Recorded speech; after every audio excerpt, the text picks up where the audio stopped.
This is a previously recorded episode of the ITintheD Show. You are listening to the number one ranked technology podcast on SoundCloud. This week, this is the one and only ITintheD Show. Welcome to episode 154. Got an awesome guest lineup. We're going to be talking to Tom Kelly from Automation Alley, talking about all the things going on in the Automation Alley. And we have Dan Dugan here. The Alley of Automation. And then we have Dan Dugan here from, he had like 17 things. No relation titles. to Mayor. No, zero. One G. Maker Faire, e-Nable, Motor City SteamCon, and all a bunch of other stuff. And I think you have like 17 more things, but we'll get to that later.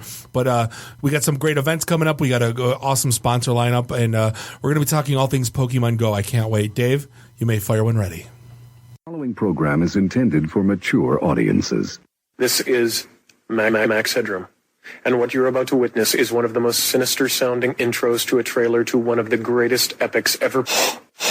This is Billy D. Williams. Bob and Dave and I are enjoying a Colt 45 right now. And remember, ITintheD, it works every time. You're listening to the ITintheD Show. Hi, it's Count Chocula, and you're listening to ITintheD. Whatever the hell that is. Just where do you guys think you are?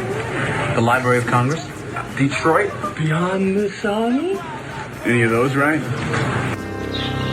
Take him to Detroit. No, not Detroit. No, please. Anything with that. No. I used to hang out at the Magumbo Bar. It was a rough place, the seediest dive on the wharf, populated with every reject and cutthroat from Bombay to Calcutta. It's worse than Detroit. You will never find the more wretched hive of scum and villainy. Then don't come. Shut up. I dig you IT geeks. This is Dre DeMatteo from Sons of Anarchy. You are listening to ITintheD. So what happens when you tap the angry beaver in the bunghole? Exactly. Come on. Tries. What the hell with this? I'm calling a break. We'll come back to the show.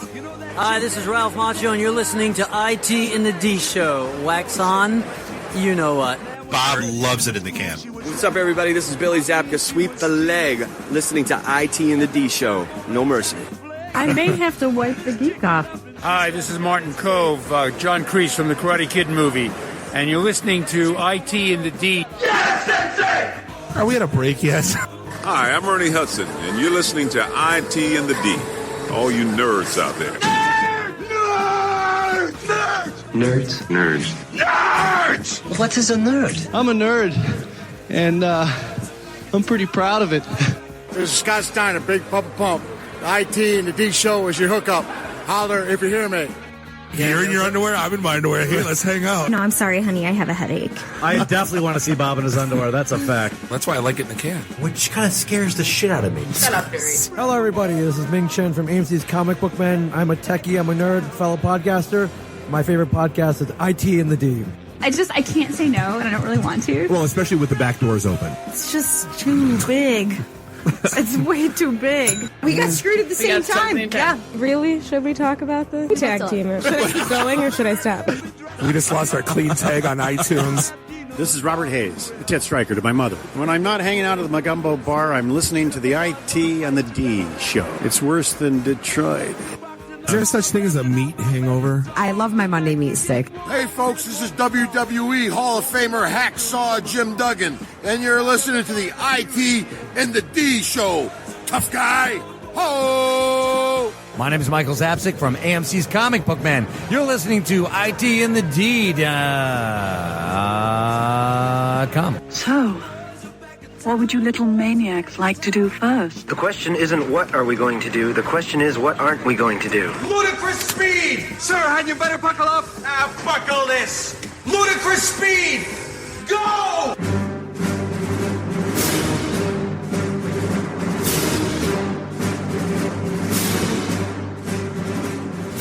Live from Podcast Detroit, this is the number one ranked technology podcast on SoundCloud. This week, the one and only IT in the D show, and we're broadcasting live here in beautiful Royal Oak, Michigan. This is Bob, the sales guy, always hanging out with Captain Soundboard, Dave the Geek, Nuri the FNG is in the house. Find us online, ITintheD.com. Give us a like on the Facebooks, follow us on the Twitters, and you can feel free to, if you want to listen live, download our app on the Apple or the Androids. Yay! Had to think about that one twice. We are on Google Play. We are on Stitcher. We are on all the things. So, and I discovered we can make our way to iHeartRadio. So we're working on that this week. I just want to be on an iTunes list. So do us a favor. Leave us a review if you don't mind. If you're on iTunes, even if you say it's 1-star, worst meatball sandwich ever, leave us a review. We'd appreciate it. Do us a favor, mark your calendars. This Thursday, the 21st, that is at 5 o'clock until question mark, we are going to be in Greektown, Detroit at the Firebird Tavern upstairs, all to ourselves. Well, that's awesome where we're going to venue. start. Well, we'll start. Let's And then question mark. I want to make it back to the whiskey bar above Foran's. We should go there. After. Yeah, we can walk there. So we will be there. Just IT folks, good conversations, no cover, no speakers, no sales pitches, no multi-level marketing people. No offense if you are one listening.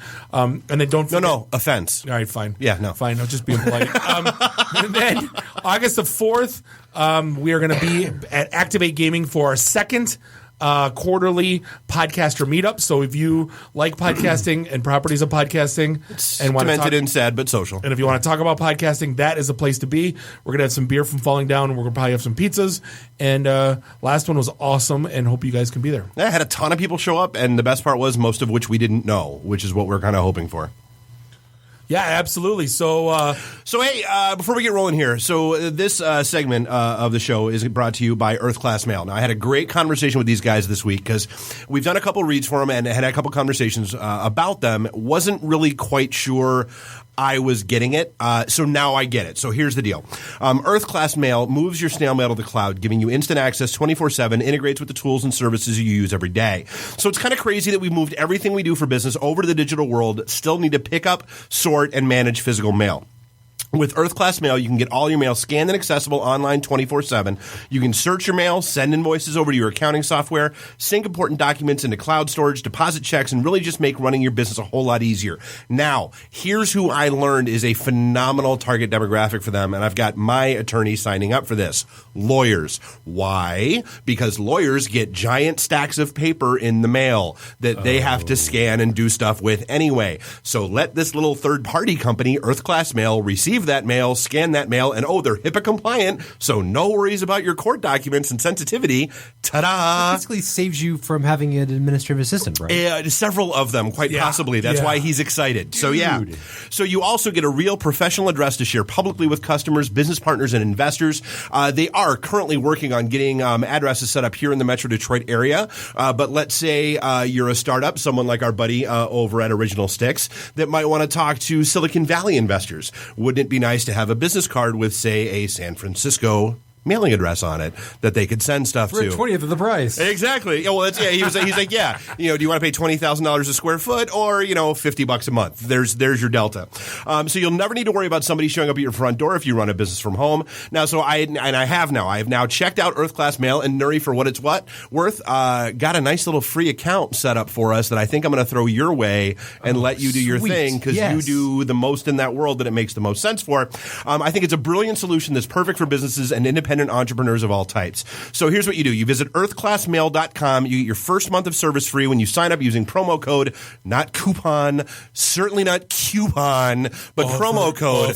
Offer code ITintheD. That's earthclassmail.com and offer code ITintheD. That's all one word, no lowercase, no spaces. Correct. Awesome. Fun conversation. So yeah, hey, real quick too, before we jump into the topics du jour, segment 2, we're going to be joined by the COO of Automation Alley, Tom Kelly's in the house, talking about a bunch of new stuff going on with the 7-county Automation Alley. And then segment 3, joined by Dan Dugan, talking about Maker Faire, e-Nable, Motor City SteamCon, and a slew of other stuff. And those are always our favorite conversations. That's why we invited them back. So I'm hijacking right off the bat. Dude, we were just talking about Fringe out in the green room. I'm going to go old school X-Files. So NASA What Up. Oh. So there's a live feed from the ISS, the International Space Station, that runs 24/7. Probably pretty reliable, right? It's pretty. I mean, they've got this technology down. Like if we can send schematics up to space and they can 3D print them. Pretty sure you're relying on that communication path pretty You solidly. could probably watch it 24 hours a day, never have any weird buffering, no glitches, maybe a little bit. Except for when an unidentified flying object appears outside the window of the ISS and suddenly the feed cut out. It's not the first time that's happened. It's not the first time it's happened. It seems to happen every time there's an unidentified flying object that shows up. Someone hit the oh shit button. Or you pulled the plug on the site and said, oops, just kidding. That's right, it's Johnny from Airplane. Sorry, just kidding. But it could be immediate. They thought it was, well, first they thought it was one of the satellites falling. Could have been Space Junk. It was a Chinese falling satellite that just got desanctioned. But yeah, turn off. Like, you're not fooling anybody. No, because dude, there are dudes in basements all across this nation that's all they do is they've got a monitor dedicated on that crap, and they sit there with their Mountain Dew 2 liters and their 9 bags of Cheetos. Those used to be the ham radio guys in the 70s. Exactly. Yeah. And their shorts that are a questionable orange color now, and they watch that feed 24/7. That's what they do. Oh, no. And then now all you do is enable the conspiracies. Exactly. When you do it now, what is this, the third time they've done it? The fourth time, yeah. In like succession over the past year and a half. Yeah. NASA, you bad people. Hey, but might be some good news coming our way, and I wonder how it impacts. And it's kind of not really a serious conversation, but the bidding is closing up for Yahoo. Yahoo. And our very own Detroit's own Dan Gilbert with Mr. Berkshire Hathaway. So it's going to be Q-Who? It might be Q-Who. Or Yaku. I've been reading up a lot. That sounds like something it. you order at the sushi joint. Or something you caught once in the Philippines. Yeah, dude. I wouldn't. Yaku. Yeah, got Yaku 1 star. If anyone's going to know about catching stuff in the middle, the AST. Where's the damn bells? I got one. But in all seriousness, we'll be talking to Tom in segment 2 about the Automation Alley thing. But this brings legitimate Silicon Valley presence to the Midwest if this thing goes down, which I'm kind of excited about. All right, first let's take 2 Mother May I steps back. Is Yahoo really in 2016 legit Silicon Valley all the presence? Crap that comes with it? Is it really? All the crap that comes with it, Tumblr and all that, yeah. All right. Well, all the people who use Yahoo Mail, right? They're still probably... Or no, they all switched to That's all your shill accounts. That's Big Papa 69 at Yahoo Mail. All of my fake Facebook profiles, yeah. Right. No, but it does bring legitimacy because here's the thing, and it's kind of like how Denver got built because Silicon Valley got too expensive, right? And they're like, hey, and they look at the talent that's over here and move maybe with some of the smaller subsidiaries. Was this before or after they legalized weed? Before. Then everyone's there going, God damn it, I want weed. No, but even if you bring over a couple of the subsidiaries, you're not going to bring Yahoo proper over here. But you might bring. I mean, Google set up a big shop over here. Why wouldn't Well, but then I look. You know what? Twitter set up like a 2-person desk. Is there 2 people? I don't know if there even are anymore. I mean, they were in the Madison for a while, but I don't even know what they're doing anymore. But yeah. I mean, AT&T's bidding on it. But to me, that's almost like another one of those. Yeah, Detroit, you can have that now. We're done with it. It just feels meh.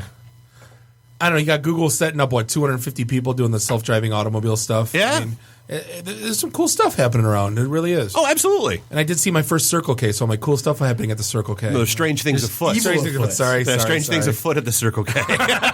Right. So we'd be remiss if we didn't talk Pokemon. I was going to say I don't want you were when we thought it was going to die in a week, and then all of a sudden, just story after story after story. Dude, so I got to be honest with you. My favorite story so far is the dipshit that got himself busted by his girlfriend because he was catching Pokemon at her house, at his ex-girlfriend's house, and then he was posting it that's where he was catching them, and she was like, "Oh, well, what up? That's where your ex-girlfriend lives," and she moved out, and now he has no girlfriend. That's fine because he can pick up new girlfriends using Pokemon Go because apparently that's a new thing. How is that a new thing? You're looking down at your phone. How do you meet said person?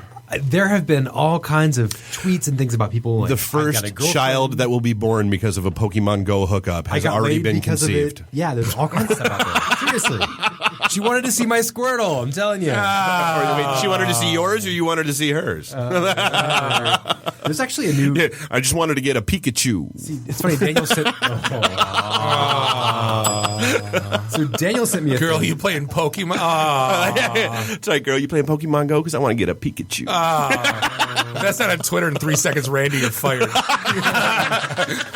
There's actually a thing now, Pokemon Go porn. Have you seen these? No. Is it called Pokemon Ho? Because if not, fail. So Daniel sent me this earlier, and there's apparently... Way to out Daniel. I got my tastes, right? There's actually a subreddit called Pokemon Go NSFW, and it's a bunch of naked people with Pokemons on top of them. Oh, you're screenshotting, like, girl takes her top off and you get a Pikachu in your house and you screenshot that. Is that what you're talking about? You don't know when that Squirtle pops up. Right? You never know what's going to happen. Either way, it's all about balls. She told That's me all I I'm had to getting. catch one or she wouldn't swallow. Should have used a licky tongue. Well, the dudes fall off the two guys fell off a cliff and died. Yeah. The guy walked into a Milford police station. Which I got to be honest with you, when I read, because Milford, New Hampshire was right next door to where I grew up. So when I saw Milford, I was like, I thought like maybe like Joel and those guys were sharing it. No, right here in Milford, Michigan. Dude walks into a police station because he's following a Pokemon in there. The cops think he looks familiar. They're like, hey, you got ID? Yeah. Here's my license. Yeah. 4 warrants. Busted. I just thought it was a 7-Eleven. I was coming here to get a Pokemon. Well, I mean, if he's looking at his phone and not looking at the street names or where he's walking into...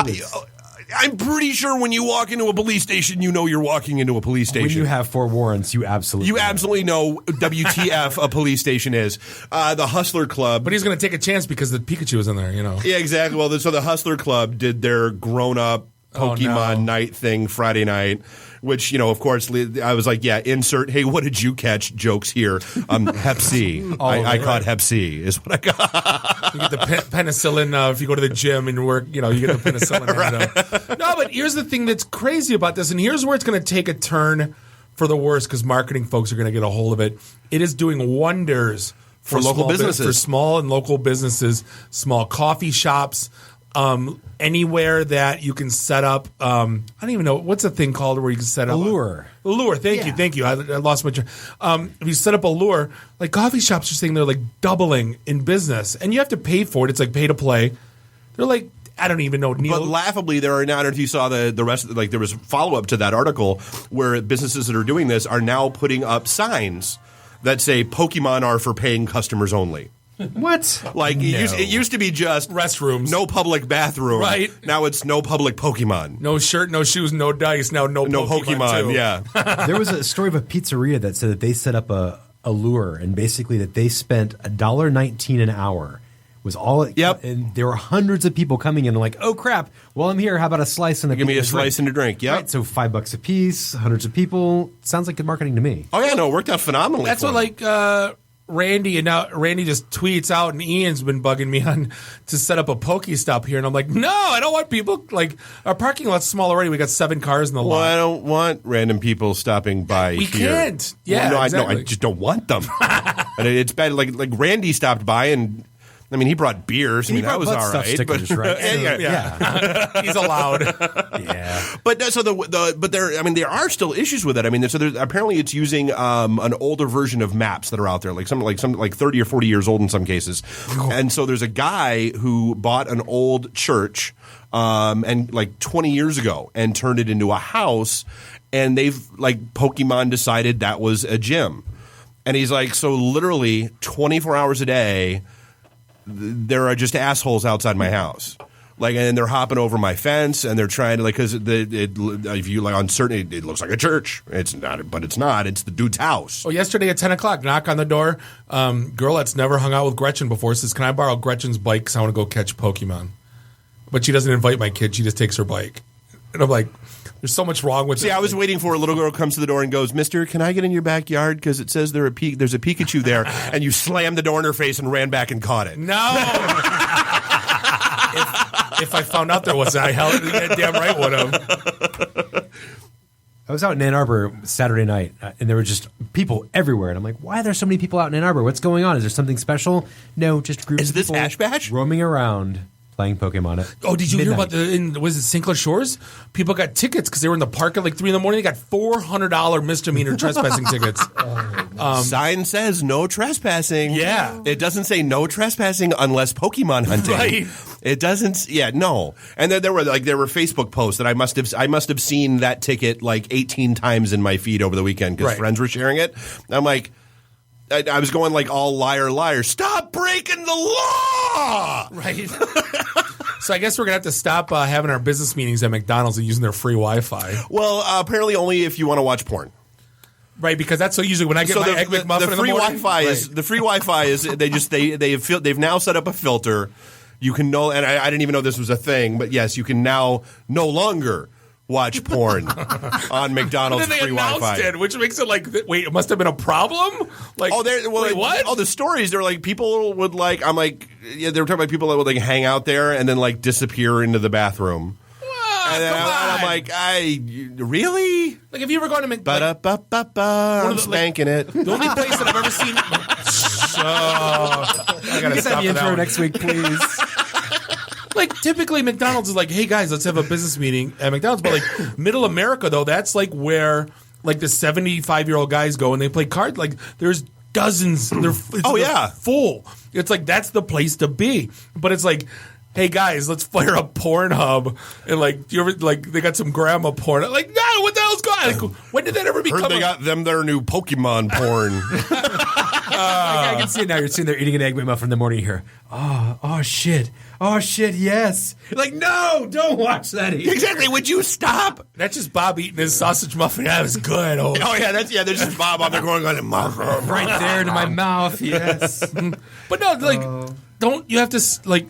Weren't they smart enough to sign like a terms and conditions thing? Like that's like 101 when you have public Wi-Fi. No. I want to try it now. I wonder what the block page looks like. Is it like Ronald McDonald sitting there shaking his finger at you? Or what? All right, so now here I'm gonna sidebar for just a second. Here's the problem with having people like Jimmy McKnight on our studio.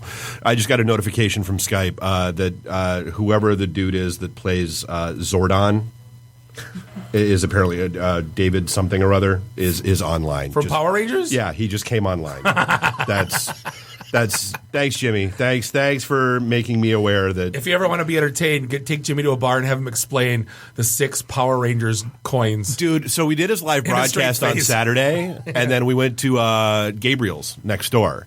Not in Mississauga. Yeah, I know. Yeah, we went to Gabriel's next door. Phenomenal people watching place. And yeah, pumped a couple drinks into him and Will. And then said, all right, man. Basically had that conversation. Like, I need you to explain this Power Ranger obsession thing you have. But yeah. So speaking of being a little kid again, I think every 35-year-old and higher kid or man grown person is a buzz has a new thing on their shopping list this week. Oh, it's on like literally Donkey Kong, like Zelda perhaps, but the mini NES. So if you've been over my house lately, I have the mini Atari. Yep, I have the mini Sega Genesis. I have the mini, all the minis that ever came out. Now the grand poobah of them all, the mini NES. Yeah, with Punch Out Super and Mario, Castlevania Zelda, and all the good old classics. But it's going to be what, $60? I heard. Yep. 80 Which bucks. give me 3. One for every room. Yep. Give me. One's going to be in here. Speaking of which, we need a TV. Someone call someone. Yeah, exactly. So I'm not going to lie. Talking about the cops and the trespassing tickets, I'm a little concerned about something. Just to get serious for like 2 seconds. Apparently, the Michigan State Police are now going to start conducting roadside random drug tests, which I kind of have an issue with because they're using these shitty little $2 drug test kits that have been proven time and time. Like if you pop Excedrin, or like let's say you bite an Excedrin and you leave a little piece on the floor. Excedrin, which is basically aspirin and caffeine, will show up as positive as crack cocaine. Ooh. So I've seen these because of these. I've seen these ridiculous videos. Can I just sit there with my window barely rolled down and go, "Fourth Amendment, am I being detained?" and just repeat that over and over until I can go? Pretty much. Or do I have to like actually like? Well, I mean, I'm sure it's an under suspicion thing and a probable cause thing, Which is everybody. Well, yeah, exactly. Because if you say no, then suddenly we smell weed. That's how that works. Of course, yeah. Of course. So yeah, no. No, but there's apparently there's a great video out that's a checkpoint between Nevada and California, and there's apparently a big problem with people bringing seeds across state lines. So there's actually like a checkpoint like going through the Canadian border.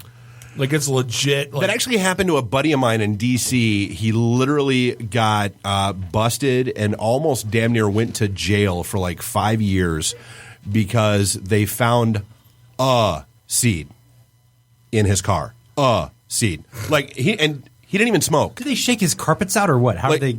Like he didn't even smoke. They found a seed in the like floor mat, and they were gonna like. Good luck in my car with all the smushed Funyuns and.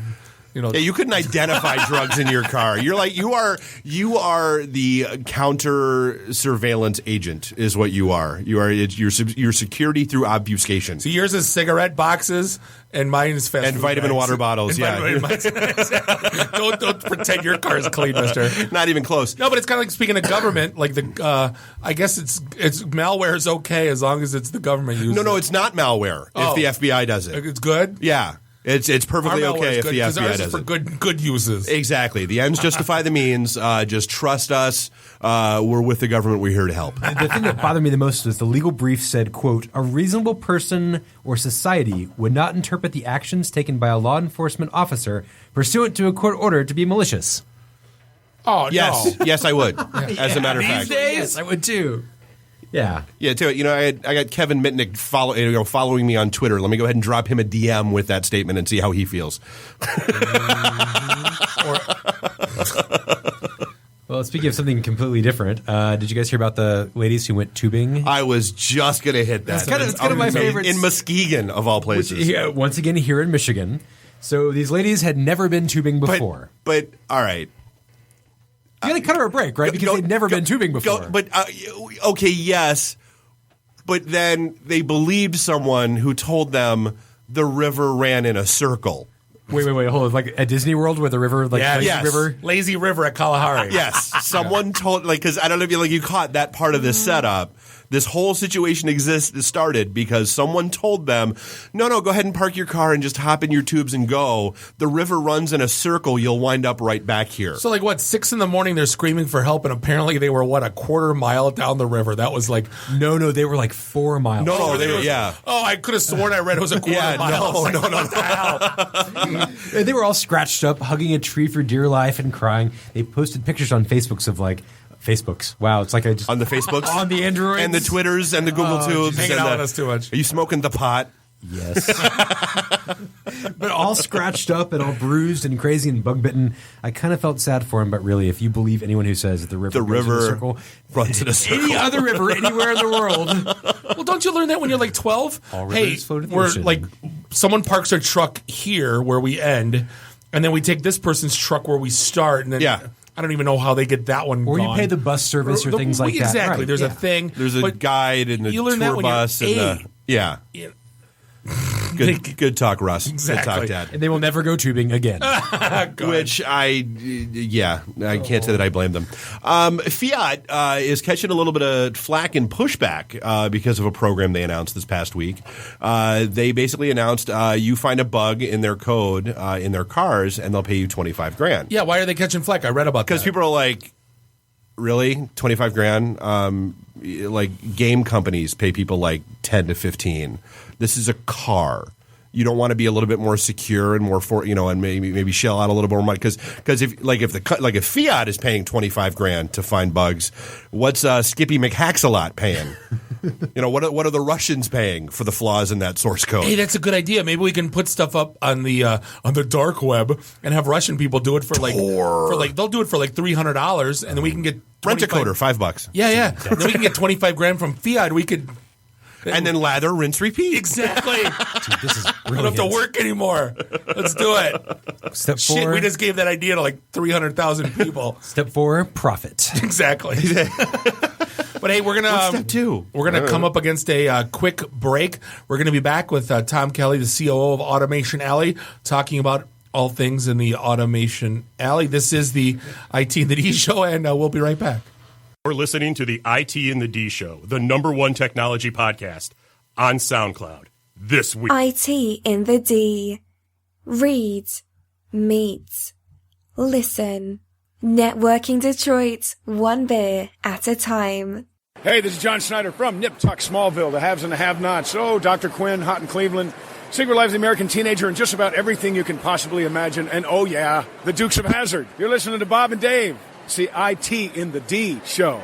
ITintheD.com.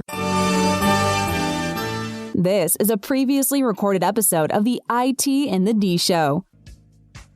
Welcome back. This is segment 2. The double bizuch. Episode 154 of the IT in the D show. We're broadcasting live here at Podcast Detroit in beautiful Royal Oak, Michigan.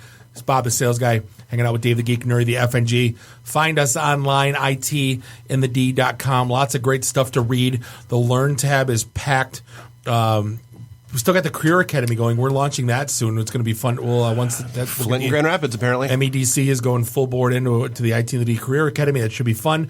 Do us a favor, mark your calendars. 7/21 this week, Thursday. We're going to be at the Firebird Tavern upstairs from 5 o'clock until ? And then on August 4th, our podcaster meetup over at Activate Gaming in Ferndale, Michigan. Go to the Meet tab on ITintheD, where which is MEET. We're going to have a bus there at Activate that will have the Double Dutch bus, taking people up here to the studio to check it out if they are so inclined to do so, and then bringing them back. And the Double Dutch bus. Yeah, cool. But hey, this segment is brought to you by our very good friends at Weebly. We've talked about this before. Everyone has that one friend that knows how to make the websites and do the codes and push the clickety-clicks. And after a while, they start hating you because you keep asking them when you need stuff. So guess what? I found Weebly, and I was able to we launched a new, Dave and I and our friend Sherry launched a new podcast called Worst Meatball Sandwich Ever. For which episode 4 is out. People should check out. And 5, yeah. And what that is we make fun of 1-star Yelp reviewers, which is one of our... We complain about complainers. We are the food critics. Right, exactly. I'm a food blogger. I was able to make a site. I'm not going to say it's not the best site in the world, but it's what effective. It is. It gets the job done. It is what it is. And I got it up and literally propagated to GoDaddy and live in less than a half an hour. And it's one of the... So if you have any excuse in the world why you do not have a website, go to GoDaddy, go spend $8, get your .com, and then in 30 minutes... Literally, you can have a decent-looking website where you're not going to be embarrassed. And it's all drag and drop, zero coding. It integrates with a bunch of third-party widgets and whatnot. It's a phenomenal tool. And literally, you can be dumb like me, right? It's so easy, even a Bob can do it. That was our famous tagline. But do us a favor. There's over 30 million people who have joined the Weebly family, and you can too. You can start for free at Weebly.com/IT. It's Weebly, WEEBLY.com/IT. And get on the damn web already, will you? It's 2016. Yeah, exactly. It's about damn time. Exactly. I was talking to somebody about launching a podcast the other day, and I'm like, have you checked the podcast directory if that name exists? Do you have the .com nailed down? And do you have all your social nailed down? You need that? I says, yes, you need that. Like, that's a no-brainer. Like, for what it costs today to get that up and running. Just do. Right, exactly. Yeah. Weebly's free. GoDaddy's $8. The Twitters are free. Facebook free, Twitter free. Just go do. Right. Yeah. Exactly. So, hey, we this is the second time you've been here. We have an awesome guest. We have the COO of Automation Alley, Tom Kelly, is in the house. Hey, how you guys doing? Good. How you doing? I am doing well. Thanks for having me back. After that last performance, I think you'd never have me back. No, we always say, if you have a compelling event or something's going on, feel free to come back. And we didn't actually expect you to take us up on the offer. No, I'm just kidding. Thanks for having me. How's life in the 7-county? So I guess let's take a step back. If you didn't listen to the first, or if you don't know what Automation Alley is, I guess give me a mile-high overview, and then we'll dive into what you got going on. So Automation Alley is a member-driven association made up of nearly 1,000 members. We focus on technology as it relates to manufacturing. We are a great maker space over here in the Detroit area, and we have lots of companies. What a segue for our That's right. It's a theme tonight or something. I'm glad I could help out. So Automation Alley is all about branding the region to the rest of the world that this is the place you come to marry tech with making stuff. And that's where the whole world is going, right? When you talk about software's played out, we all know that. It's now hardware and how software and hardware interact. So that's what Automation Alley is, Bob. So like when it first came out, it was like they're trying to be like it's Click though, right? It's Click it's now. totally a thing now. It started in 1999, and we didn't actually coin the phrase Automation Alley. It was The Economist magazine wrote an article about how there's Silicon Valley and nobody's paying any respect to Automation Alley and all the stuff that's going on with robots and things in Detroit. And Brooks Patterson got a hold of that, and through Ken Rogers and they decided that Automation Alley would be the name they'd go with, and they built it into this regional entity. And it's a great brand. I mean, if you drive around the Metro Detroit area, anywhere, if you drive to Toledo, you drive up north to Flint, every county you go to, this county, an Automation Alley county. Yeah, well, you know what? I feel like we're really hitting our stride now because the world has finally come to us, right? We sat there, we had the great brand, and all the companies came together, and we got nearly 1,000, and then we sat on our hands for 10 years while we waited for the world to recognize that software and hardware. Yeah, They're waiting on the right CLO. That's right. That's right. No, but look what's happening right now: self-driving cars, IoT, battery. Hey, you guys had you were talking on your last segment about Gilbert going after Yahoo, and you were saying, yeah, but why would we want anybody from Silicon Valley? Did you know that Michigan is landing so many high-tech companies that are moving from Silicon Valley because they have to be close to the auto industry? Who would have thunk? Well, it's all well, and you've got some of the other stuff going. Like you've got Ford that's opening up their connected car, one of their research labs, out there, but then pulling stuff back here to kind of do a bi-directional thing. Google's opened one here too, right? Google opened one in Novi. State of Michigan just purchased from the old bankrupt GM 300 acres out at Willow Run. They bought the whole Willow Run hydromatic plant. Oh. That is going to be the American Center for Mobility. And 300 acres. And you know what? Silicon Valley, they're all coming. You know why? We have snow and ice. We have what it takes to actually do an autonomous vehicle. Yeah, you California people with your pretty weather and all that nonsense. Take your beautiful sun and beautiful women. We have snow. Right. It pisses me off, though. Like, remember the Best Buy commercial when the guy's rolling up in his house with a new TV, and here comes the Best Buy truck with, like, the next model, and he's like, God, busted, I bought the, Yeah. It's getting, like, when I bought my Volkswagen diesel, I bought it in 2013, right? Right in the For the great gas mileage that you were going to get? Yeah. I so what? I'm a cheater. But I figured, hey, I'm going to drive this car for 10 years. Got a good engine. But now I'm like, the tech has caught up, and I'm like, I want Android car in my car. And like now, I went through the same thing. My car was an 03 when I finally ditched it in December. Dude, the tech in 13 years of car. Yike. And even less than that, my 2011 Audi doesn't have the ability to play audio over Bluetooth. Or Audi, wow. Play audio over Bluetooth. Like, why can't I play Pandora in my car? Oh, that would drive me nuts. My car has CarPlay now. I'm so addicted to that. Apple's CarPlay? Yeah, I love it, So I suppose I'd love. I would love Android better because their Google Maps is so much better. So much better. Oh, it is. The Apple is brain dead. I got to be honest. Well, now that they bought Waze and it all integrates now with... It's driven me into a river twice now. Right? Turn left Once, shame on me, right? Follow Blue Road. What? Right. Yeah, right. No, that was when I was in Germany. This thing said, Jetzt links abbiegen. So I'm like, okay, I'll turn left the wrong way down a one-way street. And oops.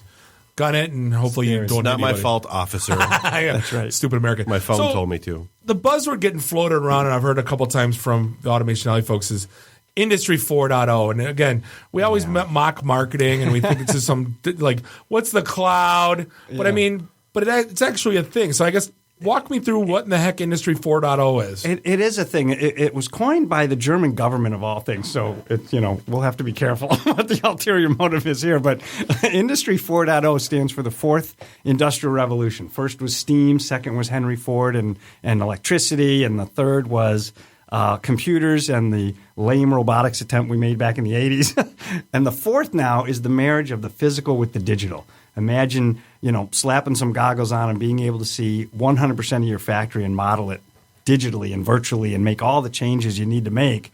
GE is making a big push with their Predix system into that realm. So Automation Alley, because we marry tech with manufacturing, we have to adopt that kind of strategy. Yeah. And the reason why we went with Industry 4.0 and why we like that is because I read up on a lot of material, Accenture, McKinsey, Boston Consulting Group, and what we found was that this Industry 4.0 had legs. And what I mean by that is I'm going to read some technologies to you that are in Industry 4.0. Autonomous robots, simulation and virtualization, big data, augmented reality, additive 3D manufacturing, the cloud, the Internet of Things. So any one of those technologies is disruptive in its own right. Imagine all of those coming at once and washing over manufacturing. This is the deer in the headlights moment that we wrestle with all the time. When I talk to small and medium manufacturers, and technology companies in that space, they're just frozen. They're like, yes, I may understand cybersecurity for a moment, but then I got to also be an expert in 3D printing. I got to be an expert in autonomous robots. How do I break into blank? Yeah, that's right. Yeah. That's right. And the bigs will survive because the bigs have money and they have people and they can move. But if you're small or medium, you don't have that kind of ability to just screw it, I'm just going to go to Silicon Valley tomorrow. I'm going to go to Austin or Boston. Well, yeah, I mean, look at all there were, I know on John R., there were a bunch of like rapid prototyping companies. Yeah, right. That, that's all of what they did. Mm-hmm. High 3D printing. Mm-hmm.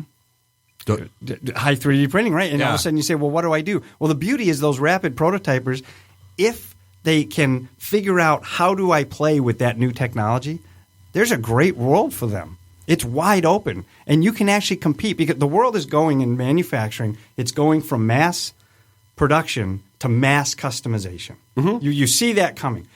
Michigan is positioned extremely well to play in mass customization. What I'm worried about is we're all going to sit on our hands and it's just going to stop at our stop.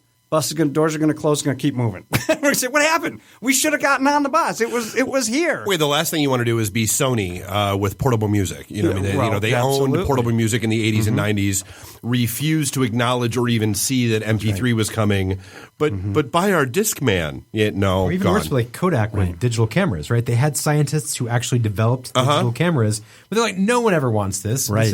They refused to get out of that model. Everyone wants film. Xerox owned the mouse. Right. They own the GUI interface. Did I. Back in the day. My Walkman was awesome. I missed that thing. I still had cassettes. I'm just kidding. I don't care. Okay. I was watching Everybody Wants Some, the 80s movie that was from and then the entire wall of this guy's house was like records and cassettes. I'm like, God, I remember like wasn't that long ago when like everything. Now I carry 40,000 songs in a wallet. The brick phone. Right. It was so cool. It was so cool. But like that, you used to have a wall dedicated to your house for media, and it's like that's gone. The DVD cabinets, which replaced the VHS cabinets, which replaced Yeah, I remember when I was a little kid, I bought cassettes, and my dad chose 8-tracks. And he was bitter for the rest of his life that he had to trash all his 8-tracks because they went out who had 2 years later. VHS Beta. Dad? No, I didn't know any Betamax dads. We had both. No, you had both. Wow. Yeah. You came from the rich family. Yeah. No, I came from a nerd family. His parents worked at Wang. No offense. Back when that meant something. I heard they had giant discs. So I guess we talk about 3D printing a lot, and the advent of it. And it's not there yet, but everyone thinks that it's going to be like the next thing where you're going to have like a washer dryer in your house just for like to print 3D stuff, and it's going to be a utility. Yeah, right. That's like what the envision is, and it doesn't seem that far-fetched. You got your power tube and your gas tube and your printable material tube. Right, exactly. Right. Plastic resins. So I can maybe in our lifetime. I don't know. It depends how long we plan to live, but.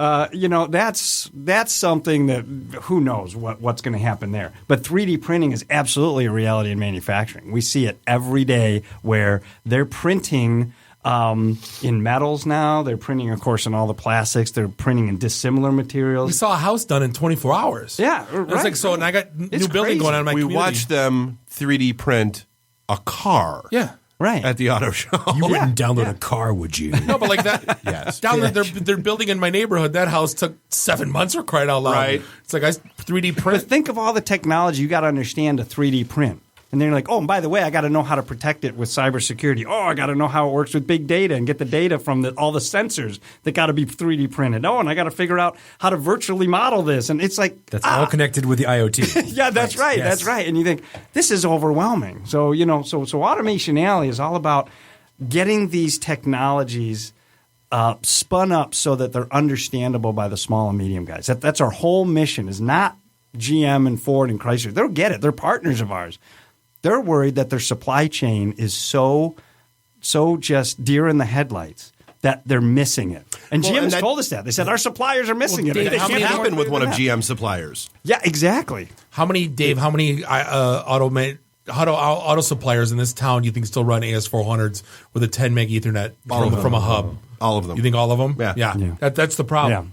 Yeah. There's I don't want many to say of that's them. the problem, but I That's think the reality. It's right. It's just they put tech on top of tech on top of tech, and they don't have refresh cycles in mind. They're totally being Well, yeah, and nobody reactive. even remembers or knows what that machine does or how it works or any. Yeah, But don't you dare touch it because it's going to shut our company down. right. You know? Yeah, and we're talking about 3D printing, but there's many guys out there that aren't even doing 3D drawings. If Right. you know anything in the CAD world, they're still doing like Inventor 2D stuff. Yep. You think, are you kidding me? It's $600. Go buy SolidWorks. Go buy Autodesk Fusion. Buy something and get yourself to where you're modeling, because you can't connect digitally. If you're on a flat file and they're doing 3D, you've missed it. You're already too late. How far are we away from 3D being the thing instead of stamping? Like, how soon before that gets replaced? Oh gosh, Is it? I mean, we're talking 10 years, maybe longer. Cost. Yeah. So stamping's Maybe always going to longer. be cheaper. Yeah. See, it gets back to that mass customization, and join in with me. It's like we don't know what that tipping point is. It's like autonomous cars. I was just talking with GM the other day, and they said, "Oh, autonomous cars are going to be on the road in a couple of years. They're going to be test vehicles. They're going to be doing Uber rides, Lyft rides, but they're not going to be real. I mean, they're in San Francisco today. Won't. Yeah, right. They're not going to be for mass consumption, No, but they won't. But they'll be on the road. No, but they won't. Because this is America. Yeah, socioeconomic and somebody has to problems. write that code that says, do not hit Mini Cooper, hit Volvo, which means who gets sued. Right. Yeah, right. But This I think is that's- America. Yeah, but I think we just had a legal conference up at Automation Alley on that very topic. And you know what was scary? It probably should be scary. The lawyers didn't seem concerned. They're like, you know what? Trying to figure billable out hours. They're seeing dollar signs. trying for to years. put it this way, trying to figure out fault between two humans is insanely hard. Trying to figure out fault with computer code, super simple. Well, simple is relative in that case. Well, no, Yeah, but if because the is car it the only guy that crashes wrote once it? every Is it 100 million miles, Is it the then I company can that pay wrote that. it? Is it the company that installed it? Is it does GM assume liability when they purchase the third-party autonomous driving software to put in their vehicles? What about the guy that was watching Harry Potter and the truck blended in with the sky and he drove under the truck? Drove under the truck. I mean, Yeah, who does his interesting. family sue? Think about Tesla's response. Did Tesla go, "Oh, we're stopping everything"? And said, "Nope, we're keeping it." Yeah, but who does his family sue? Yeah, but who cares about the lawyers at that point? I mean, obviously the poor guy's dead, but Right. just think about the But company's wasn't response. that kind of the mentality with the exploding gas tanks back in the day? Just saying. Yeah, just saying. Who cares if a few people Yeah. die? Because, well, Yeah. we're making money. I don't think they're making money. I don't think Tesla's ever made money, so you can't argue that. I have to look at the numbers on that. I can't say for sure. 'Cause, their Yeah, right. pre-orders on the C were out of control. Yeah, but they're still losing money. those pre-orders are fully Amazon said that refundable, for so those go 15 into years. a trust fund. Amazon said they weren't making money forever. Now, now they're making money hand over fist. Well, now you've of got course. the EU and coming down on them for all of their all the tax Sins. activities over there. The same thing that people complain about them here, and right. But you're exactly right in your points of the there are so many facets to technology. I mean, you guys are IT in the D, but you think about how we are. many like sort of variations of tech there is. I read off 9 of them, and that's just for manufacturing. It boggles the mind. I'll give you guys a quick stat or like a backstory. It says, okay, think of these 3 careers: data management, data security, and software program. What industry am I talking about? Pick one. All of them. Pick one, right? Yeah. So the funny thing is that's the top 3 careers that are predicted to be for manufacturing in 2020. Manufacturing, software coders, data security, and data management, because everything is going to have sensors that need to go to the cloud and need to get shared and monetized across the world. Well, you got to have this car talking to that car because Right. it's got to stay in this lane, and yet, yeah. But think of Bob's uncle there that has the machine tool shop, and he's been making a widget all his life, and all of a sudden he's got to put a sensor on that widget. So he's got to write the code. He's got to figure out how the data flows. He's got to understand big data. It just boggles the mind. It's like I stamped a widget forever, and now I got to put a sensor in and have wires come out of it. Yeah, I mean, like my whole thing has always been like the biggest challenge to the whole autonomous car thing is, if there was a way to legitimately like and this could never happen, but like if you could wipe out every normal car on the planet and replace them with autonomous cars, fine. Because it's that blend of an autonomous vehicles with human-driven machines. Because I mean, let's be real, we're idiots as a species. Those are the situations that I don't think the autonomous vehicles are going to be ready to roll with. So think of a big city. Think of a big city like London or Beijing, where they already ban vehicles. Right? You have to pay a lot of money to get your vehicle in. Imagine if Uber or Lyft came in with autonomous vehicles and said, you can't drive your vehicle in London at all anymore. Didn't they do it in this country with the buy your junker back, and the government will have some program, and 3 years will trade everything out? Yeah, the cash for clunkers. Cash for clunkers. Well, and the big conspiracy theory there was that it was to get all the cars that didn't have black boxes off the road. That's because that's true. And then they sold us automatics, and now they can like double track us. Yeah. We have GPS in our car. They know all the things about all of us. Hence the Cadillac. Right. You better not take away my automatic because it tells me how much gas mileage I get and how much my trip costs, and it integrates with my expense accounts. Better not take it from me. Better not track me either. I mean, so it's a brave new world. It's crazy. And you know what? That whole mobility play, that's just one piece of this whole Industry 4.0. I mean, if you think about Automation Alley, we're not even playing in the mobility space. Right. We're playing in the industrial space, which is equally as large and daunting. And 90% of the companies in Southeast Michigan that are doing tech and manufacturing are probably not, I'm making this stat up, are probably not doing mobility in the scheme of that's going to go on the car and that's going to somehow – but they are every one of them will be doing Industry 4.0. So it's a very scary time for everybody because you have all this change coming at once, all this technology washing over every industry at once. We will not be immune. And you think, how the hell are we going to pull this off? Well, I think without all being unemployed. That's the biggest. That's the biggest changes. I think it's just two different worlds because when my grandpa came here, whatever, you would go to Ford and you'd get an apprenticeship for a couple of years and you'd get on the line. Now it's like you have to be a coder, so it's like you're gonna learn how to do the clickety clicks, right? You can't, even if you don't want to, if you don't like computers, this is what you got to do. But you think about it. Well, my father-in-law always says, that's one of the reasons why he decided to retire when he did was, when they started introducing, computers and the time tracking systems and all that kind of stuff on the plant floors. He was like, you know what, I'm out. Because he laughably he saw exactly where it was going. I mean, he was a millwright. Right. And he was like, yeah, I can sit down and I can put into this computer exactly what we did to fix that machine. That doesn't mean that a new kid that just got this job is going to be able to sit there and read what I did and then go do it. Right. Well, not everybody likes computers either. I know it's shocking to us. But I mean, you're not going to have a choice, though. I mean, with Industry 4.0, I think coding is going to become the new manufacturing. That's right. I think rooms of floors of people who do code is basically like and coding is going to change because, my kids are not coders, but they love Minecraft. Think of it. Minecraft is a code, right? They're building up stuff. It's all going to be visual and going to say, "Hey, go build this house." Yep. Yeah, you're secretly coding. My evil plan works. Exactly. You're catching Pokemon. Haha, you're off your fat asses out of the house. You're mapping sites all over the world that we needed to get done. Yeah, exactly. You're finding secret air bases for us. But there's a Pikachu on the missile silo. Yeah, totally. Take a picture of it. Go take it out. Use this hammer to start banging. A War Games reference. Probably. Look at how easily. You can go there. I mean, honestly, I think that's the scariest. Look at how easily we're led as a society. Like, make us find digital birds and. Like, you have millions of people now roaming the streets, like, documenting every square inch of, Thanks, Obama. Yeah, exactly. I'll dig that one. Hey, but so we're going to wrap things up real quick. I don't know if I think you guys said this Friday you guys have a... Hey, that's right. So we good have... Good segue, Bob. We have a industry cybersecurity event for the factory floor. So we've talked to Microsoft, IBM, NVIDIA, GM, Ford, Parker, all these big players all these big players, they have 5-year, 10-year visions. They know exactly where they're going. They got the money to get it done. We're going to take all that information we gleaned. Everybody talked with us, and we're going to publish a report Friday that come on out, attend our event, and we'll talk about what this means for small and medium manufacturers and tech players, right? So it's not a report written for the big guys. It's information from the big guys that we then dissect into, if you're a small guy, how do you survive in this world? If they're all doing this in cybersecurity and I got to put that sensor on my little widget, how do I do that?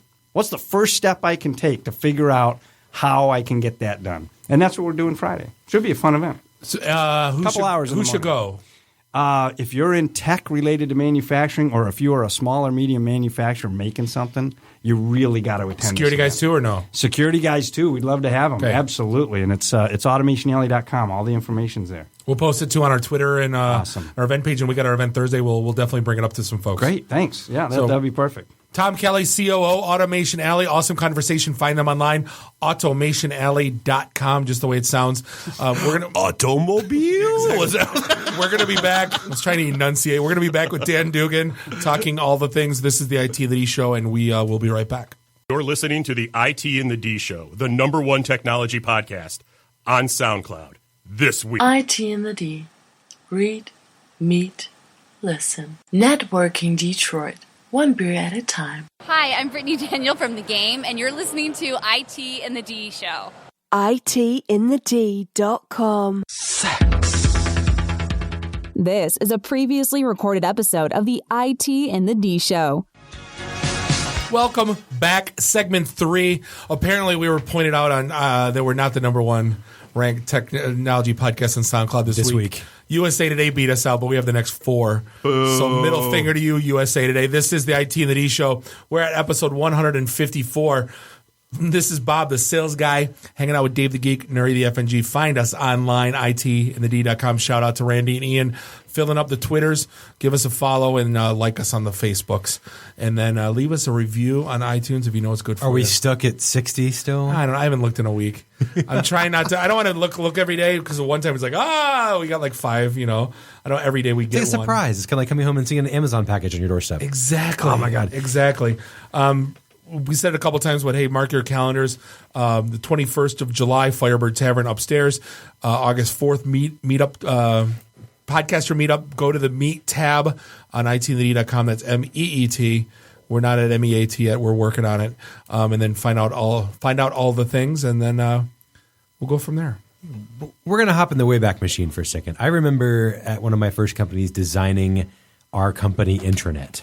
And I stole this graphics design from somebody else. Was it a portal then? Or was I remember buying the book, creating a corporate intranet that had all of the software that came with it on the CD. Ooh, I was super proud of it. You could hover over the buttons and they'd change colors. So it had some JavaScript and it had some Photoshop. And I was 19 years old at Accent Marketing in Zephyr Hills, Florida. But intranets are not such things that people can design anymore. Intranets are big collaboration places because people are no longer in one place. People could be all over the world. Work is no longer a location because you could have teams in India, you could have teams in Singapore, teams in San Francisco. So basically you need some way to keep everyone on the same page. So Igloo is a product that is a modern intranet that's basically designed to do just that. You can share files, have conversations in real time, and be able to still integrate with things you already use, like Box, Google Drive, and Skype. So Igloo brings everything together in one single destination to basically allow your teams to just kind of work and focus on that work and not focus on where to find the information they need to do their jobs. Basically, Igloo is an intranet you'll actually like, and that'll allow you to do some work. So try it today. www.igloosoftware.com. That's IGLOO software.com/ITintheD. Take it for a test drive, see how it works. We can pretty much guarantee that it'll make your team work better and be more cohesive in their daily work. And you don't have to code it by hand. Right. Or buy a book. Or call Dave. Yay. We not call. Dave gets angry now. He wasn't angry before. There was a time when Dave had so much free time, he used to change our intro every week for like crazy changing intro, spend hours and hours. Yep, it has literally been the same now since March 28th. Yeah. I have not touched it since March 28th. So thanks for the support, Igloo. Check them out, igloosoftware.com/ITintheD, all one word. It's actually very cool. I've been messing around with it. I try to get just to get all our stuff put on it just to save us a couple steps. Yeah, good stuff. So, hey, we are joined. Like that's not the last copy of the thing that I shot you, Bob. Here's the last copy of the thing I shot you. Second version, too. Yeah. No, we had that today happen. Literally. Right.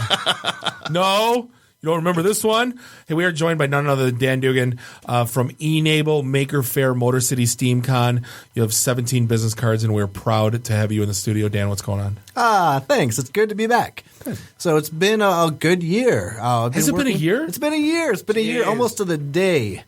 So e-Nable's been rolling forward. We started off with single-jointed hands. When I first talked to you guys last year. For those that don't know what e-Nable is, it's one of my favorite, honestly, top 3 favorite things. It's one of those things I talk about and I glow. Tell everyone, I guess, what e-Nable is. That and and bacon. Totally, and beer. So e-Nable matches up children across the world who have a need for a hand, right? They were born missing fingers. There was an accident. They just don't have full use of their hands. And they match it up with a maker here in the U.S., out in Russia, everywhere in the world, and start producing hands that are custom made for these children. They also are made for adults as well, and we are moving forward with arms. But they're not just hands; they're like the Iron Man hand and like Darth Vader. This is like actual stuff that makes kids that thought they had a disability like make them the coolest kid in class. Absolutely. One of the first kind of big stories right here in Michigan, where a guy, his name is Dave. We'll call him Dave because I forget it right now. Printed out a Wolverine hand, and it, Frontline News started really kind of spreading our story out there. And there's been frozen hands for girls. And there's, right now at the Paralympics, one of our recipients is wearing a hand that's Minions. So it's got a giant eyeball on the front of it. And that's out in England. But not only that is, like, if you want to get like a prosthetic today through, like, your insurance provider or whatever, they're like 30, 40 grand. Sure. And these things, just in materials, you can get it for, you can shave out a couple zeros. Yeah. For $10. Oh, my God. Yeah, so it's, the standard, single action, pet a dog, throw a rock, is $10. It's $4 worth of plastic, $3 worth of screws and string. So how do people? I mean, seriously, this is one of those charities where you feel damn good, and like it's not like all the money's going to overhead and stuff. You guys are this is a labor of love. Absolutely. How do people get involved, or how do people help? Head over to enablingthefuture.org. Sign up. If you have a need for a hand, run through the Need a Hand. It takes 10 minutes. If you want to help Pardon the pun. Yuck, yuck. Sorry. You guys are funny. It's various, You right? guys are funny. That's relative. But if you want to help out, it's 3 minutes to get signed up. Use your downtime at your office to print up hands.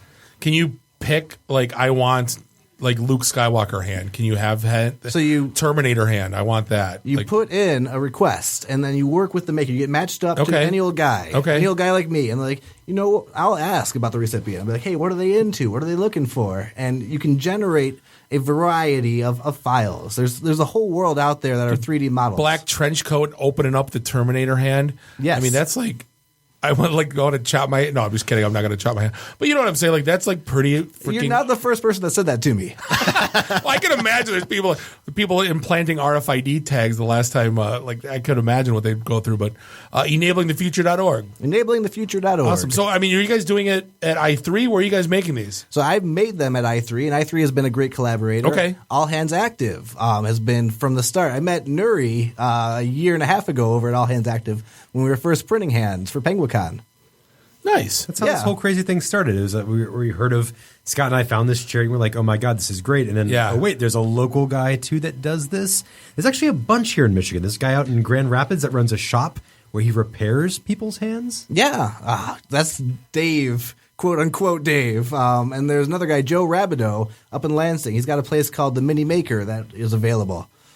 So, good segue there. Maker Faire. Maker Faire is upon us again. My third favorite time of the year. PenguinCon. Christmas. No, I like Maker Faire better than Christmas. Prime Day. Come on. Prime Days are like way better. What? Did you go to Prime Day? I'm kidding. No. You got one of those steam-powered things? I bought a bunch of crap.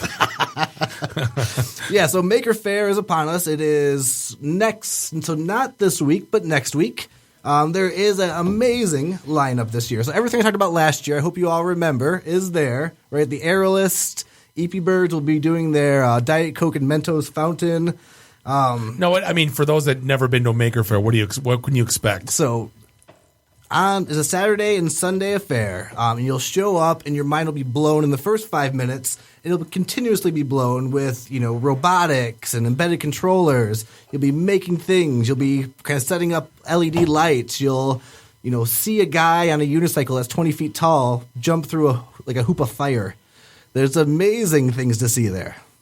So, I mean, is it interactive or are you just seeing other people make stuff? No, it's interactive. Okay. There is, you go from point to point. So you come out to my e-Nable booth at the Maker Faire. You'll be able to assemble a hand. You'll be able to mess around with some of the myoelectric stuff. It'll be a lot of fun. And then you'll go from mine to the next one down the line where you're building circuits out of Play-Doh and where you're, shooting stuff at zombies. It's every 5 feet there's something interesting to do. So it's like you take all the crazy stuff that happened at PenguinCon and now you're making a whole entire, basically, con fair, whatever you want to call it, just out of that stuff. Yeah, so you take everything good about PenguinCon, subtract everything that Nuri's in charge of, and put it previously was in charge. Put it in the Henry Ford. Yeah, which is also great because you've got the Henry Ford too, which is open during that. Beautiful. Yeah, great place if you've never been. So let's see. What can I spoil for you guys? There hasn't been many formal announcements on what's going to be at Maker Faire, but I know something saucy that's going to be there. Matt Orline, who used to be from i3, has the Mega robot. He brought one. He's bringing it. The one that's going to fight the Japanese robot is going to be there. It's going to destroy a car. Nice. So that'll be awesome. Lansing Maker Network will have their 30-foot tall Tetris there.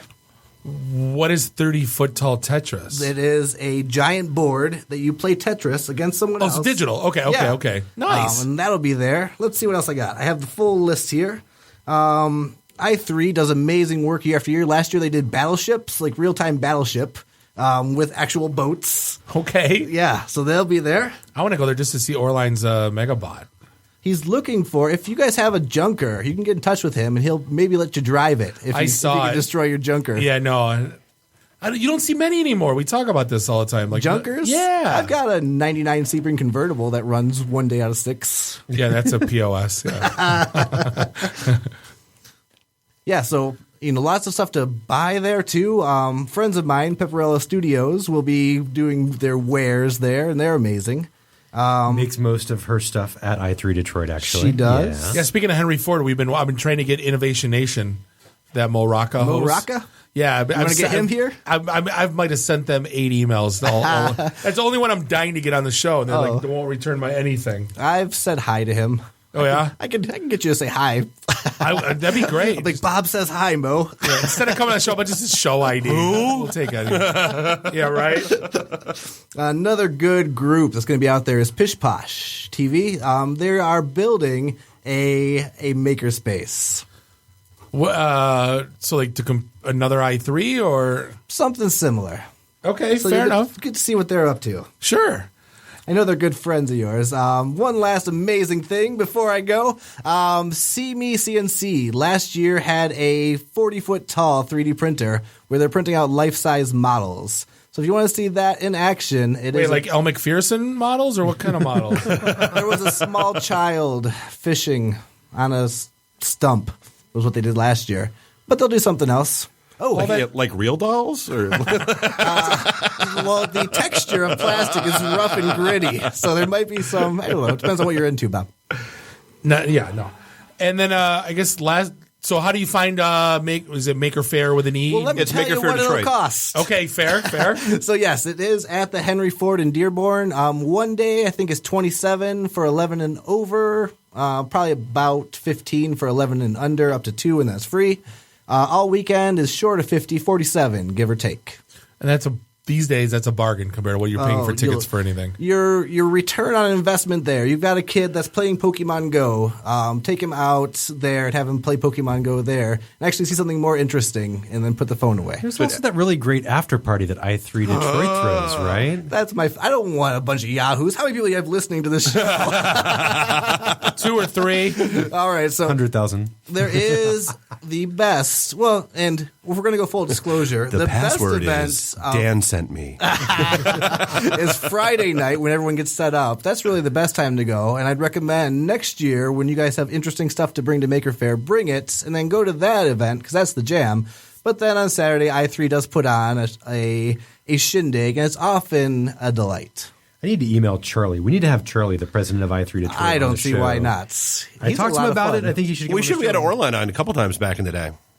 Yeah, Nardone's big there too. I just went. I did a little tour with Tom not too long ago. So, and then the other thing, the Motor City SteamCon. I love the Motor City SteamCon. You love everything, Daniel. I've got a lot of room for love in my heart. So, I am the official fixer. I'm on staff, full disclosure, for Motor City SteamCon. But it is a wonderful event. Everything that I wanted to do has come true there. So the opening ceremonies on Friday are a thing of beauty. It will resonate through the halls of history how good that opening ceremonies is. There is also on Thursday a bus tour. You can jump on a bus, go see different sites around Detroit, and come back to your hotel. Saturday is the big con day. It is 17 different authors reading from their books, and then a slumber party afterwards where they read from their favorite works. There are a variety of Victorian teas. Well, I was going to say, so for those not in the know who might be listening, Motor City SteamCon focuses on steampunk. Yes. Steampunk being, because we actually had, and I always horribly mangle her name. I'm not even going to try it. Sal, my good pal Sal. Is what, yeah. We had her on not too long ago, and it means different things to different people, but it's all that basically throwback Victorian classic era mindset. Who started, who came up with that? Sci-fi can be traced back to a certain, the steampunk thing. When did that start? It spun up really with alternative history. So when you think of Turtle Dove in the 1970s, when Guns of the South exactly, and all that stuff. Yep. When alternative history spun up, they're like, what if electricity never came to be? What if everything was steam powered? And let's tie it to the Victorian era and let's make a genre out of it. Because corsets. Well, the problem is they have really crappy movies, and I think if they came out with that one killer movie, I think it would Wild Wild West is a solid film. Oh, that's what I was thinking of. I think that in and of itself set steampunk back 50 years. Let's be honest. It took a decade to recover. That's right. Will Smith couldn't make time for the Independence Day sequel, but he could do Wild Wild Wasn't there West. another one that came out too? See, it wasn't Harrison Ford, or which one was that one? There was another one. So here's how bad Wild Wild West was so bad that they actually had to find another movie to use the giant mechanical spider in because they lost so much money on it. Is that so? True fact? No, that's a true thing. Interesting. So back to where steampunk is and what it is. If I were to create a dichotomous key out of what qualifies as steampunk, there's diesel punk, there's funky punk. I'm not actually qualified to talk about this at all. Funky. What's the difference between diesel punk and steampunk? They get gas? Yeah, diesel punk is more edgy, right? Think of the Truckers. Lost Boys and so Mad Max, right? That's a good steampunk movie, Mad Max. All right, That's considered steampunk? Yeah, that falls in the genre. Oh, I love me some Mad Max. Yeah, now you're converted. Now he's sold. You'll see, Mad Maxian characters saunting through the holiday in Livonia this weekend, Thursday through Sunday. I want to go just for the Mad Max stuff. I'm totally on board on that. Drive down. I may or may not have gotten us all kicked out of Motor City Comic Con for getting on Mad Max, Lord Humongous's vehicle, and putting on the hockey mask. Oh, that would be okay at SteamCon. I'll get that. Yelling the I'll get that Ayatollah of rock approved. and rolla as loud as I could. Yeah, It didn't say stay off you. it didn't. Put a sign on it. No kids and large and no adults. So more interesting things happening at Motor City SteamCon. There are a bunch of panels. There are some make and takes on LED stuff. I'm going to be thoroughly deploying a maker market there. I don't know what's the word I'm looking for. Maker space. So I'm opening up the vault. I'm dropping off a bunch of old computers, printers, a 3 foot by 3 foot pile of wires with various stuff stuck to it, so that people can kind of make stuff and get a feel for what it takes to take apart stuff and wire it up. Intriguing. Yeah, it'll be fun. You should come, Bob. I'll be sad if I don't see you. This, you know what? Maker Faire, I have to go to. Yeah, the Steampunk Conference, I might. Well, let me tell you about what it costs. Fair. That's perfect. So the Motor City SteamCon for a day pass is $25 on Friday, $40 on Saturday, $20 on Sunday, $65 for the whole weekend, and there are still some rooms available. Because so if you went to Penguicon out there in the IT and the D nation, if you went to Penguicon and enjoyed the steampunk party, it's a whole weekend of that. No one went to that because they were all at our party. Let's be honest. No, but to give them credit, the steampunk band destroyed our panel at Midwest Media. Oh, absolutely, yeah. We had like 3 people, and they had all the people. And I think they went to your party after they ran out of drinks. They did. That's right. We will win through attrition, if nothing else. Right. Screw those guys. We're out of drinks. Well, I guess love those guys. I guess they're all right. No, they are sponsored by Rusted Crow. What's the distillery? Remind me. In Detroit, setting up multiple locations, the best drinks in town. Is it Detroit Distillery? No, let me look it up. Or 2 James? Let me send a shout out to these guys because they're wonderful. They are my favorite distillery in all of Detroit, and I can't talk enough about them. I can also remember their name. Rusted Crow Distillery. I got it right the first time. Yeah, I was like, it's Rusted Crow. That's why you confused me. I'm like, well, wait, isn't it? No, it can't be. Yeah, no, it is. They are Rusted Crow Spirits. Yeah, they sponsored it at Penguicon. They're doing it again at Motor City SteamCon this weekend. It will be wonderful. Good. Great. I got the live broadcast with the GeekBit guys and Activate down at Old Shillelagh on Saturday for a couple hours, but I'm kind of thinking that's not a bad diversion. Pack that up, and it's pack it up, pack it in, let me begin. Try to battle me into sin, and then a little quick 15-minute drive over towards Livonia. Check that out. Oh yeah, it's right there. Yeah, it's a good day. It's got potential. Yeah, it's part of my job to help you guys get set up there. Good. I think we'll do it. Well, apparently, actually at that point we'll have the remote gear with us. Are we doing a show there? Perfect. Well, he was just mentioning, and we'll have the remote gear because we'll have just done a remote. Could be worse. We'll be there. Just only with people wearing corsets. I mean women when I say people. I actually look very good in a corset. I'm unnaturally I'll pass. You know what? I will take your word for that. I'm actually intrigued, though. So, Dan Dugan, appreciate hanging out. Always a pleasure. Do you want to hit the URLs once more before we part? Sure. So we're going to start with e-Nable is enablingthefuture.org. Motor City SteamCon is motorcitysteamcon.com. And lastly, Maker Faire Detroit is makerfairdetroit.com. Perfect. All good domains. Yeah, no, they are. They're nice. No .bizes or anything. Or US or co. But hey, this is gonna wrap things up for episode 154 of the IT and the D show. On behalf of Bob, Dave, and Nuri, want to appreciate you spending time with us. And we'd like to especially thank our sponsors, Igloo, Earth Class Mail, and Weebly. Mail and Weebly, yeah. To do us all a favor, drink up your drinks, get your phone numbers. You don't got to go home. You just got to get the hell out of here. Again, thanks for your time. We really appreciate it, and we'll see you soon. Beat it. The emergency destruct system is now activated. Conan, what is best in life? To crush your enemies, see them driven before you, and to hear the lamentation of your women. Long live Flash. You've saved your Earth. Have a nice day. I have come here to chew bubblegum and kick ass. And I'm all out of bubblegum. Nice shooting, son. What's your name? Murphy. Make the run. The run. Game over, man. It's game over. It's over, Johnny. It's over. Nothing is over. Nothing. You just don't turn it off. I can't say no, and I don't really want to, so. Well, especially with the back doors open. Yo! Hold up! Time out! Time out! Y'all take a chill. You need to cool that shit out. And that's the double truth, Ruth. Bob loves it in the can. I hope this was as much fun for you as it was for me. That's why I like it in the can. Joe, own the truth.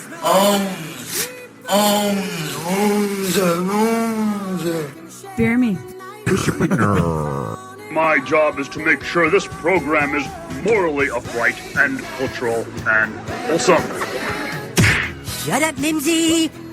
Shut up, Mimsy! Shut up, Mimsy!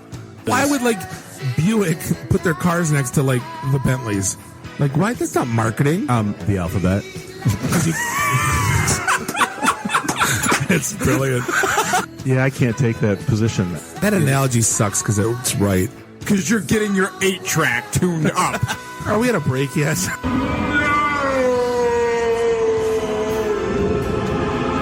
Yeah, so now I'm just like doing like stupid stuff to make me laugh. Venture capital is not the end game. When are we going to talk about me? Jane, you ignorant slut. It's my show. I can say what I want. Kiss my ass, go home, unplug, get off the goddamn internet. You are everything that is wrong with the internet right now.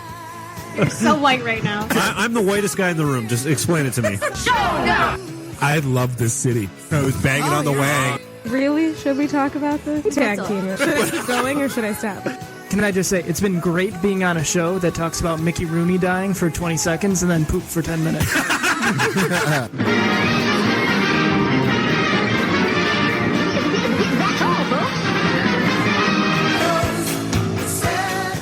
This is a previously recorded episode of the IT and the D Show.